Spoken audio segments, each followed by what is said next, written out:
What is up, everybody? Welcome to the next episode of Dev and the Bear. We're going to be talking about the UFC 271. It was a pretty interesting card, you could say. Yeah, you could say something. I don't know why when you introduced sales, I was to start going, yeah, whoa, Jerry. But I don't. Jerry? Yeah, from Jerry Springer. Yeah. I don't know. It just reminded me of like a Jerry Springer cold open kind of. So the prelims were okay.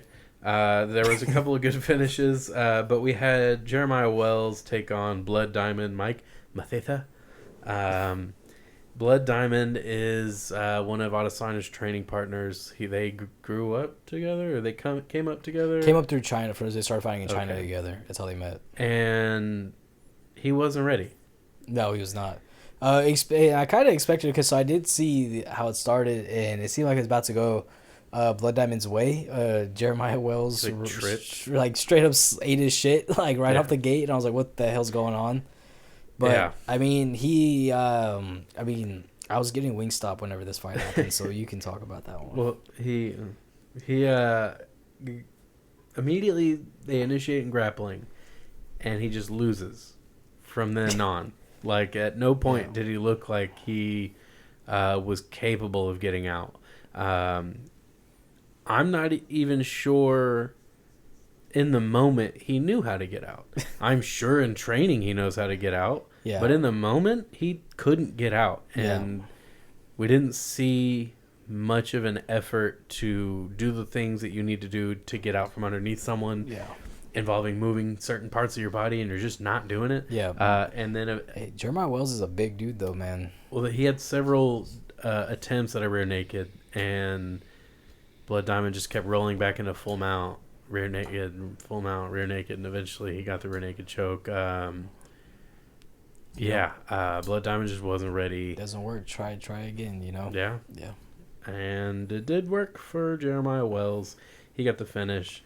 And then the next finish on the card was Douglas Silva de Andrade defeating Sergey Morozov, which I know I was pretty excited for him. This is a great fight. He started looking pretty good, and then de Andrade took over after that. Yeah. Silva de Andrade. Wow, such a long name.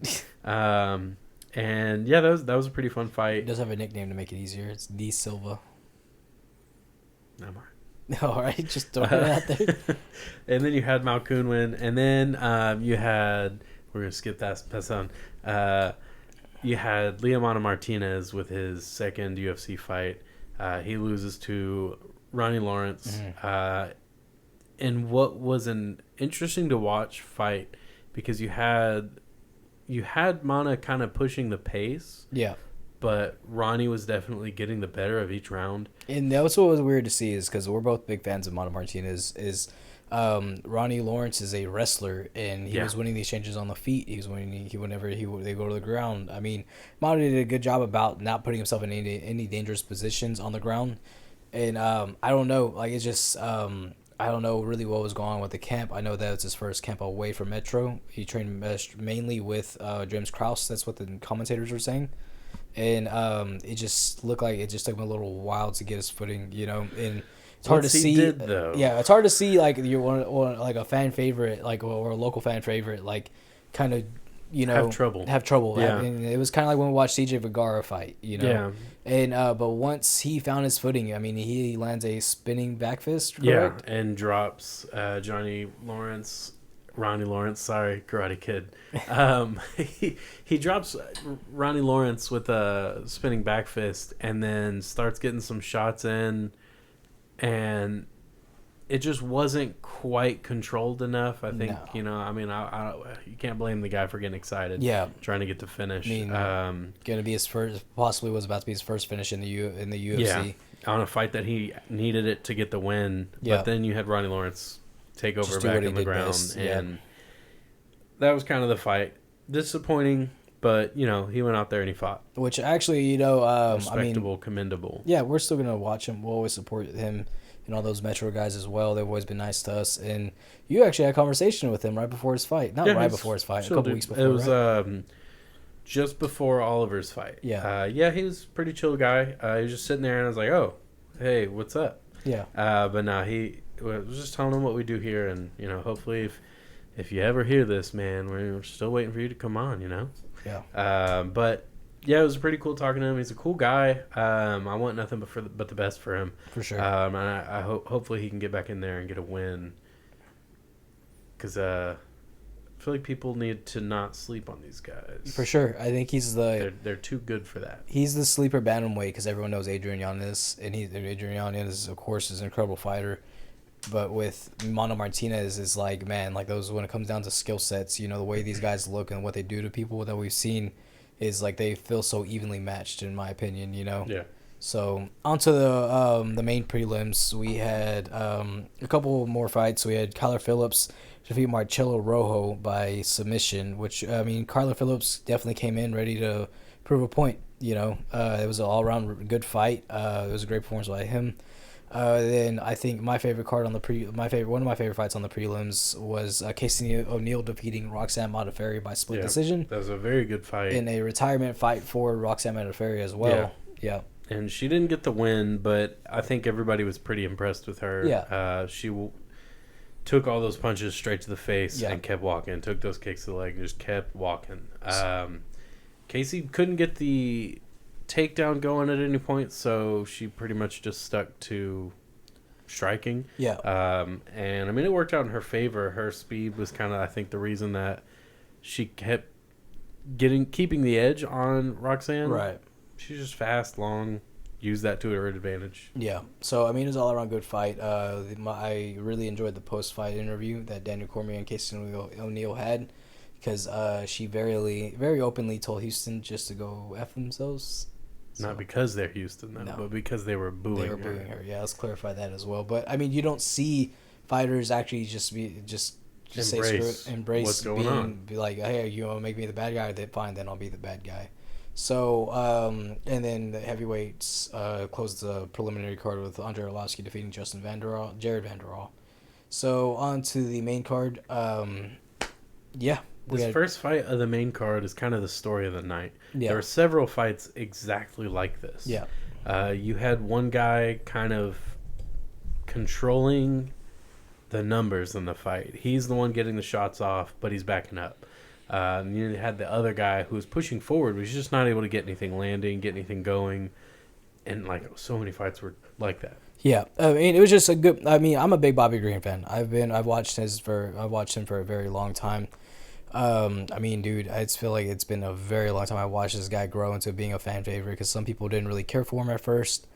But, he's came through. He's a Strikeforce guy, to give you an idea how long he's been around. Came in the UFC and just was messing everybody up. But he pretty much put a clinic on Nasrat Haqparast. Haqparast openly said after the fight he just didn't want to pull out. He had an injury. Do with that what you will. And, because some people kind of say, oh, well, they always say that. But Haqparast had those marks on his back where they do suction therapy. And so I do believe that he was hurt. Fun fact, everyone with those suction cups lost. You know who pointed that out to me was Jake also. Really? Yeah, the other night when I got home, we were on the game playing Call of Duty. And he was like, yeah. He's like, yeah, man. He's like, do you notice? I was like, no. He's like, yeah. But yeah, everyone who did the little suction cup therapy stuff lost. So. Yeah. So, all around, though, Bobby Green's always a fan favorite, fun fighter to watch. He fights with his hands down. You don't see guys do that very much. And he's having a great time, and the Houston crowd showed him plenty of love, which is always great to see. So, on to the next fight, we had Renato Moicano defeating Alexander Hernandez by submission. And I really enjoyed this fight. This was a pretty, it was a good fight to watch. I like Moicano a lot. He was a top contender in the featherweight division, and now he's moved up to lightweight and has been trying to find his footing, and I think he's slowly starting to find it. And I think we talked about this going in the end of the first round. Alex Hernandez's coach was talking with him, and he had said he was training with over there. He's at Factory X, so I can't remember the name of the head trainer. But he's trying to get Alex's attention, and it took him a couple times to get it. He's like, hey, Alex, look at me. And then Alex would just kind of drift off. And he's like, Alex, look at me. And because there was a couple good shots that Moicano landed. And that's why I told you, I was like, that's kind of weird. And then you're like, what happened? And we talked a little bit some more about it. And I was like, he can't focus right now. I think he got hit pretty hard. I don't know if he realizes he's in a fight right now. and then Moicano just went out there and just put it on him in that second round, you know.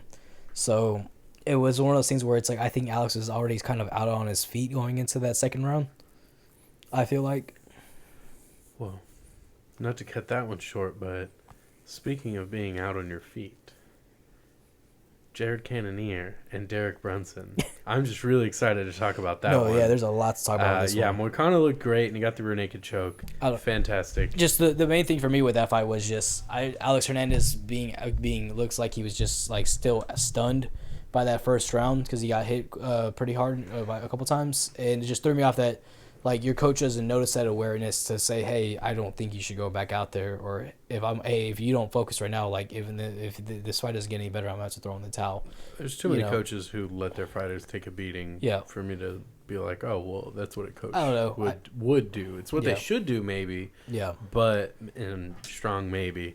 But would they do it? No. Look what freaking Anthony Smith and Glover Teixeira. It's a double-edged sword, and that's who Alex Hernandez's coach is. Yeah, that's what I'm saying. Like, you look at that fight. Are you surprised? No, not at all. I don't know. Just like even for me watching just from the TV from the couch, it just I noticed he was out on his feet right there, and even if it just seemed like just the slightest that.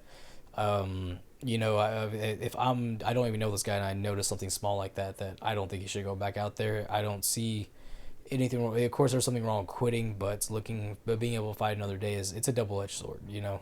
So yeah, man, fucking Jared Cannonier out here dropping fucking elbows on these, Derek Brunson, that was so freaking nasty. Turning from blonde Brunson into blood Brunson. He put him on the ground, and it just started raining elbows straight to his face. Yeah. And the first round was pretty competitive. It was like, okay, like, you know, they're both kind of at a stalemate. You know what Jared wants to do. You know what Derek wants to do. Yeah. Derek Brunson has had this resurgence in his career even though it's coming to an end, which he openly said. And what he's doing is just sticking to his roots. You know, he's doing something right, and that's just he's a great wrestler, and that's what he's doing. And Jared Cannonier is, I mean, if you don't know who he is now, you do. He was a heavyweight, and he just fights at 185 now. He's absolutely shredded. Yeah. Doesn't have an ounce of fat on his body. That dude is like jacked, man. And he what's that? Definitely the dark horse of the top 5, I'd say. For sure, I agree 100% because no one talks about him getting a title shot ever. Whenever they talk about like who's gonna be the next contender, and second round comes out and Jared Cannonier he hits him with an elbow, and then he gets him. I forgot what punch he hit him with that stunned him. Then he hit him with a back fist. It was. He threw it a left, then he threw the right and missed, and then came back with the back fist. Yeah, and then after that they went to the ground. Derek tried to do what he usually does when he gets hurt, and that's clinch and try to take them down, and he gets kind of sloppy when he does it, and Jared Cannonier took full control of that, he's a very strong guy. That's what they talk about, his strength, and it just starts raining down these elbows like he's a hammer trying to put a nail in the coffin, you know. That was super lame, but yeah, dirty. Like, dude, it was bad. Like, I remember like sitting there, I'm like fucking screaming like a little schoolgirl, like, stop the fight, fucking dude. It was, man. I don't know, dude. He decapitated that man. Like, he had indention on his forehead after that fight.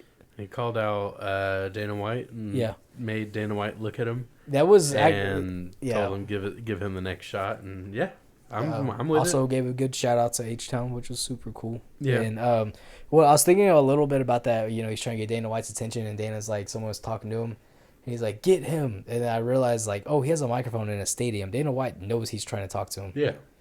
And shit, you know, and he's just ignoring him, and it's like you can't deny him no more.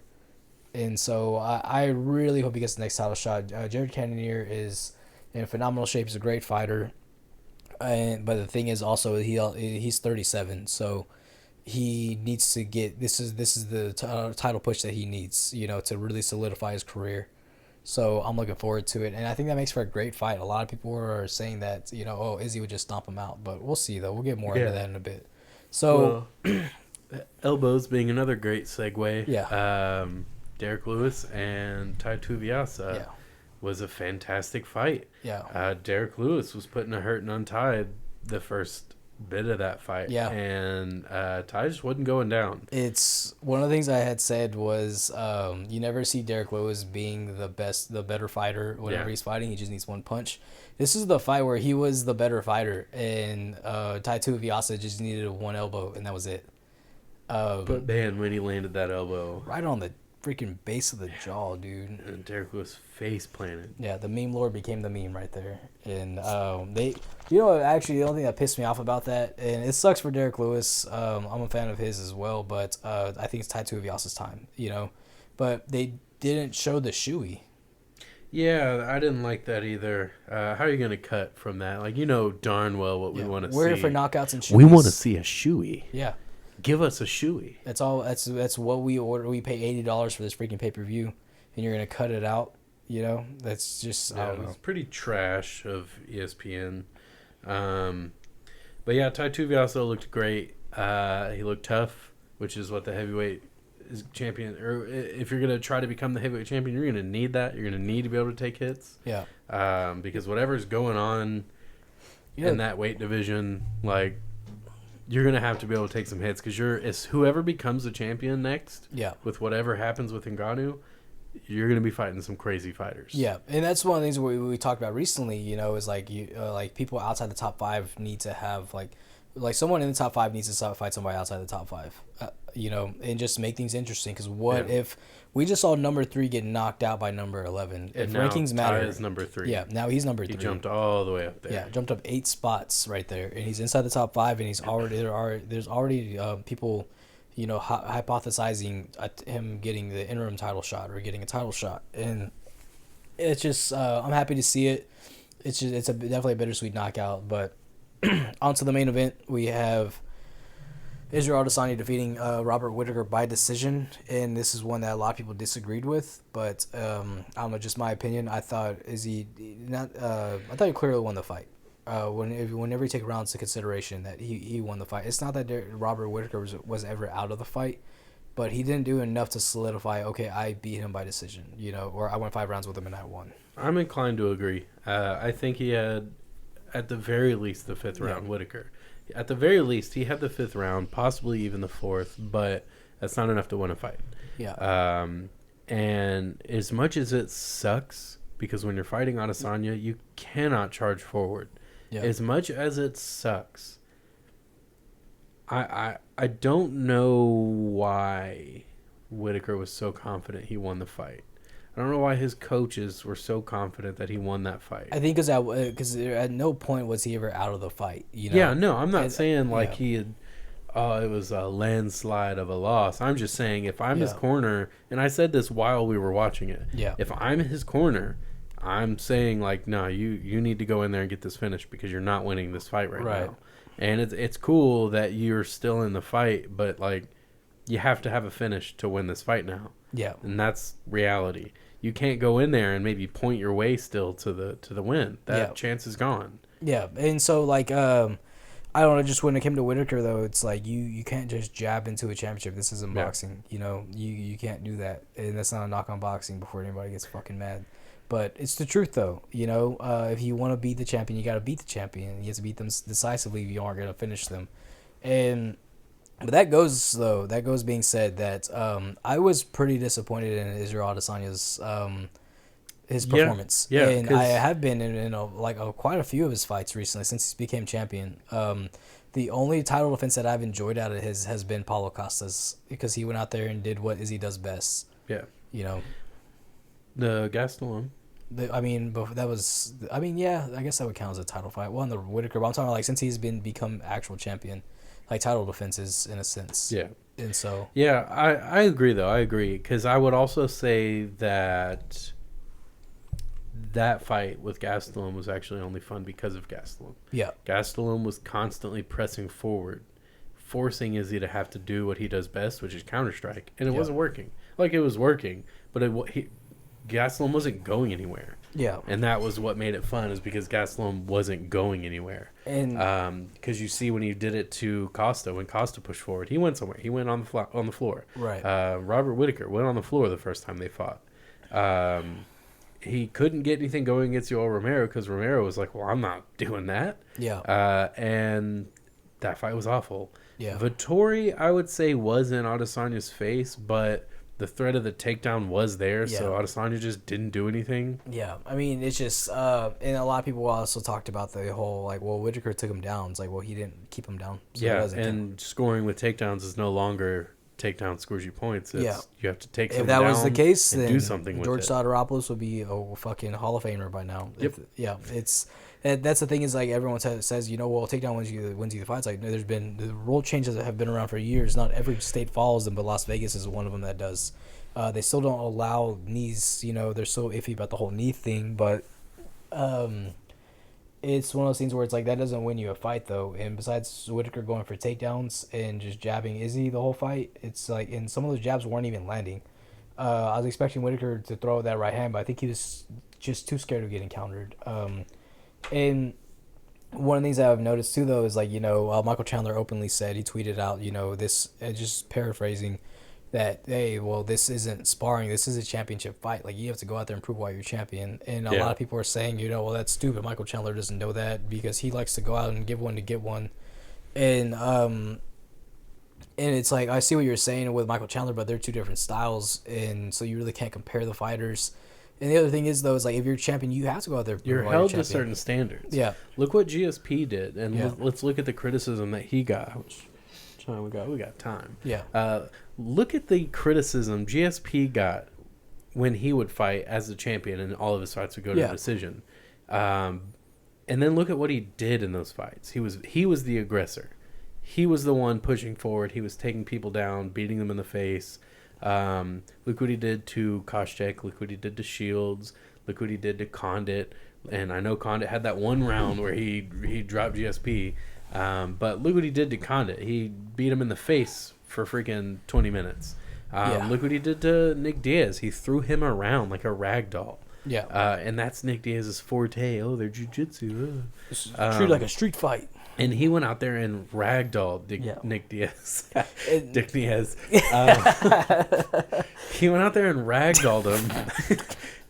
And then, for the sake of argument, please, 3 rounds out of 5, he went out there and he took it to Johnny Hendricks. Yeah. So for anyone to say that it was boring, I think you're wrong. I think you're stupid. Yeah. You don't know what you're looking at, clearly. Because he was the aggressor. He was the one taking the fight to them. Yeah. Adesanya's style is differently.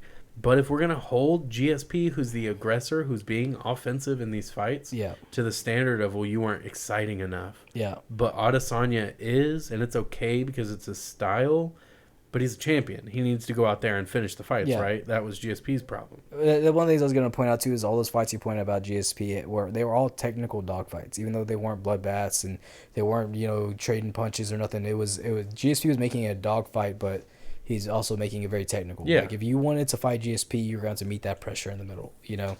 And so the thing is, too, though, before anyone tries to argue, well, you know, Adesanya is just such a technical striker, that's is GSP. But besides that, it's like, you know, the thing is, though, is look at all the other champions of what they're doing right now. Kamar Usman, Volkanovski, Charles Oliveira, those guys are bringing the fight and they're being technical. Who would have thought we would see fucking Charles Oliveira with some exceptional Muay Thai? Yeah. You know, I mean, let's be more to the point. Technical strikers. Yeah. Let's talk about technical strikers and how they are exciting. And they don't even have the pressure of being a champion yet. Yeah. Dustin Poirier. I know he loves to brawl, but you go back and you look at his fights where he's a technical striker. It's amazing. His fight with Cub Swanson is one of the funnest to watch ever. Yeah. And it's a technical masterpiece. He lost that fight. He took it on like a week notice. I think. But it wasn't his fault.